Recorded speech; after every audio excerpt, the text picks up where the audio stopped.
Doctor राजन पांडे हैं, उनको शायद 5:30 5:45 तक निकलना है। मैं शुरुआत इसलिए कर ले रहा हूं कि उनसे दूसरे राउंड की भी एक बात कर लूं।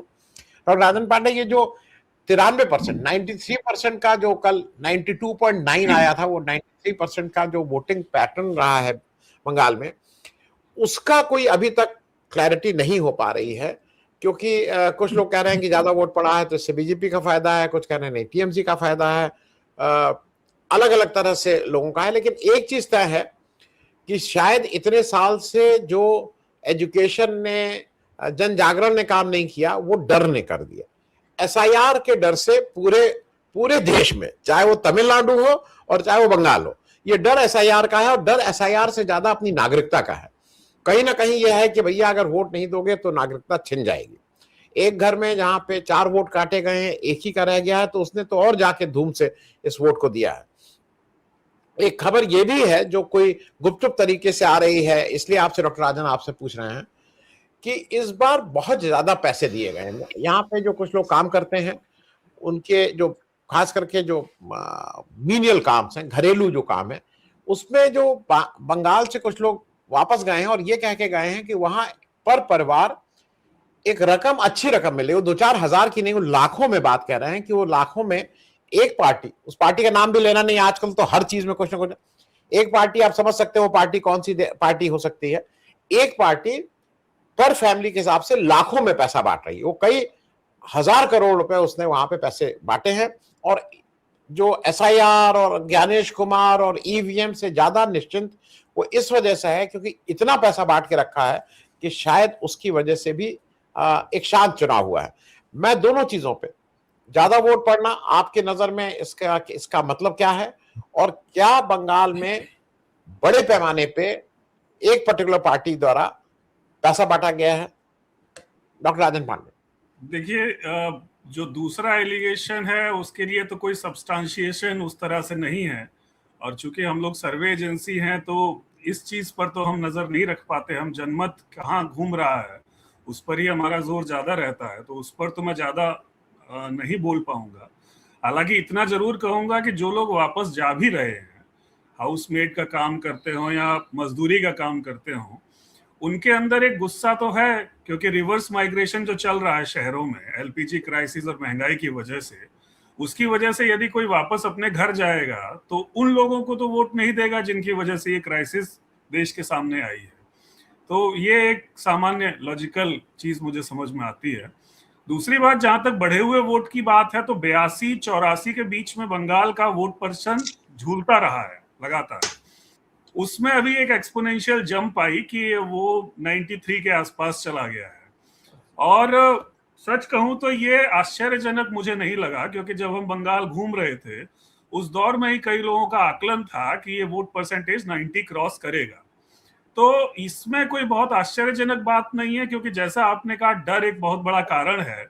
डर की वजह से क्या हुआ है कि जो लोग सामान्य तौर पर वोटिंग के प्रति थोड़े इनडिफरेंट भी रहते थे, उन सभी लोगों के अंदर ये डर बैठा है कि वोटिंग अगर नहीं किए तो नागरिकता पर संकट आ सकता है, राशन कार्ड पर संकट आ सकता है।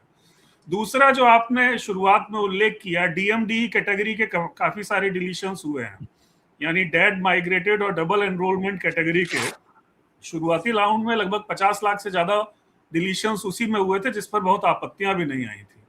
तो ये जो डेड वेट, अब उसमें जितना भी जेन्यून हो, लेकिन वो जो डेड वेट हटा है उसकी वजह से भी जो वोटर वोट देने नहीं जाता था उसकी संख्या कम हुई है।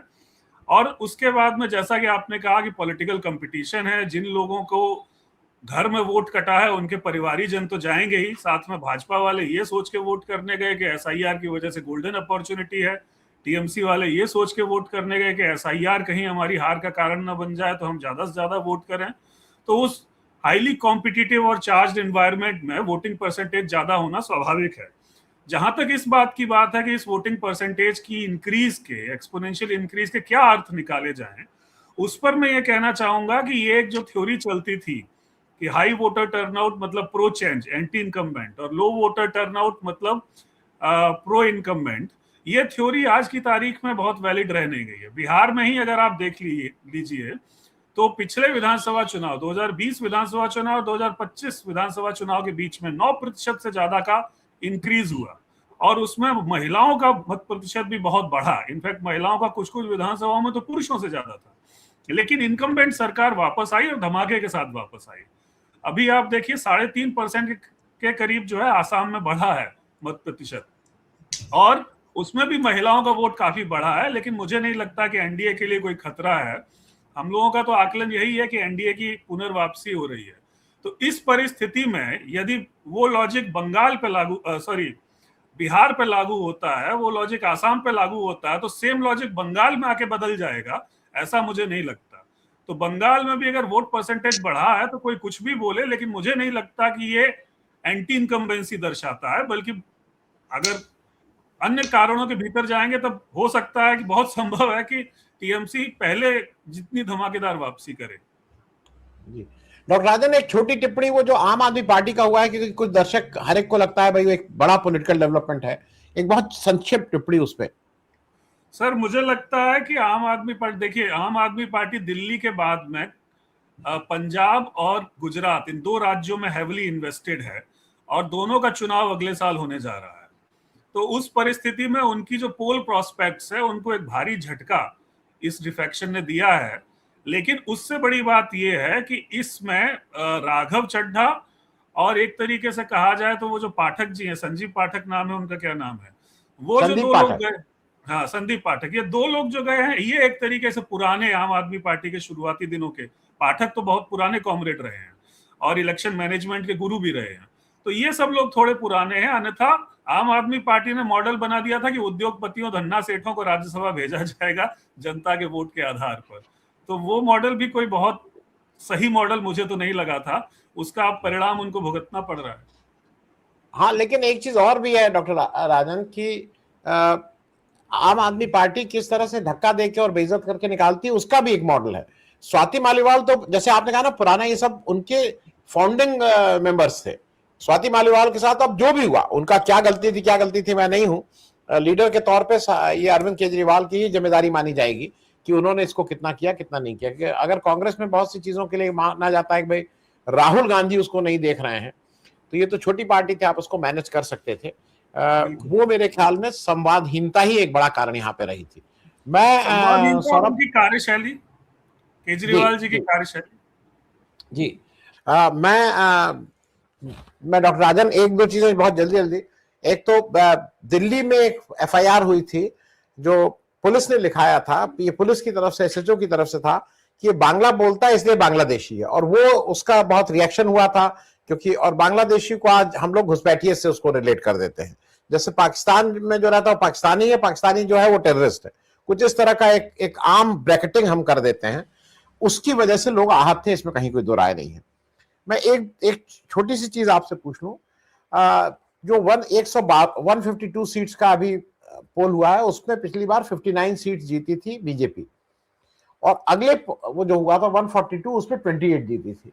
ऐसा माना जाता है कि जो अब दक्षिण बंगाल में और अब जो वोटिंग जहां होनी है वहां टीएमसी का दबदबा ज्यादा होता है, तो पहले राउंड में बीजेपी को बहुत ही अच्छा करना है, तभी वो कहीं रखने में आ पाएगी।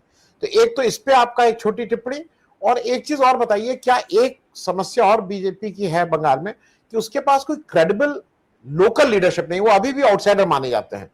जैसे बाकी यूपी में है, योगी आदित्यनाथ हैं, राजनाथ सिंह हैं, केशव प्रसाद मौर्य हैं, ब्रिजेश, बहुत सी लीडर हैं, महाराष्ट्र में हैं, मध्य प्रदेश, हर जगह इनके पास लीडर्स हैं, लेकिन शायद बंगाल में कोई भी ऐसा क्रेडिबल लीडर नहीं है कि उसकी वजह से शायद इनको एक डिसएडवांटेज रहती है। बहुत संक्षेप में डॉक्टर राजन। देखिए, पहला तो ये है कि ये जो 152 का चुनाव हुआ है, इसमें 50+ के करीब बीजेपी का था, तो मेजर चंक तो यही था, और उसके बाद में प्रेसिडेंसी के इलाके में तो सिर्फ 10 सीट आई थी, लेकिन चूंकि दूसरे चरण में नदिया वदिया का भी इलाका इसमें जुड़ गया है, तो उसमें जोड़ के इनको 20 के करीब आई थी। तो 3/4 एक तरीके से कह सकते हैं लगभग कि इधर से आई थी, और 1/4 के करीब या उससे थोड़ा सा ज्यादा उस तरफ से आई थी। अब इसमें एक्सेप्शनल परफॉर्मेंस करने के लिए बीजेपी को 100 का आंकड़ा छूना पड़ेगा। 100 का आंकड़ा छूना इसमें इसलिए मुश्किल है क्योंकि इसमें 47 से 50 सीटें ऐसी हैं जहां मुस्लिम वोट डिसाइसिव है। तो अगर उन सीटों को आप निकाल देते हैं तो फिर 102, 105 के नंबर में से 100 का आंकड़ा छूना तो बड़ा मुश्किल हो जाता है। और ऐसा नहीं है कि इस रीजन में तृणमूल कांग्रेस सिर्फ मुसलमान के वोट से जीत रही है। कई इलाके ऐसे हैं जहां हिंदुओं की कई जातियां हैं जिनका वोट मिल रहा है। जैसे नॉर्थ बंगाल में राजवंशी का वोट आधा आधा बंटता हुआ दिख रहा है। तो उस परिस्थिति में मुझे तो नहीं लगता है कि 100 का आंकड़ा, 3 डिजिट का आंकड़ा ये छू पाएंगे। यदि 3 डिजिट का आंकड़ा नहीं छुएंगे और सेकंड फेज में एज इट इज परफॉर्मेंस रहती है तो बीजेपी सत्ता से तो दूरी उसकी बनी रहेगी, अगर ये ट्रेंड रहता है तो। बाकी जो दूसरी बात आप बोले थे, मैं दिमाग से उतरी क्या है नहीं, वो मतलब एक तो 152 में 59, 142 में 28, और दूसरा एक कोई चेहरा सीएम मतलब वो तो समस्या है ही। जैसे वो तो समस्या है, दिलीप घोष सबसे क्रेडिबल फेस थे, सबसे पुराने व्यक्ति थे। पिछले चुनाव में तो उनकी ये हालत कर दी गई थी कि वो रहने वाले खड़गपुर के हैं, उनको लड़ा दिया गया दुर्गापुर ले जाके। तो उस परिस्थिति में तो उनको हारना ही था और वो हारे भी चुनाव। इस बार कम से कम वापस खड़गपुर चुनाव लड़ रहे हैं। लेकिन शुभेंदु अधिकारी, हर व्यक्ति बोलता है टीएमसी से वापस आए, टीएमसी के ही आदमी को नेता बनाना है तो डायरेक्ट टीएमसी को वोट दे देंगे। ममता जी का ही डिसाइपल था।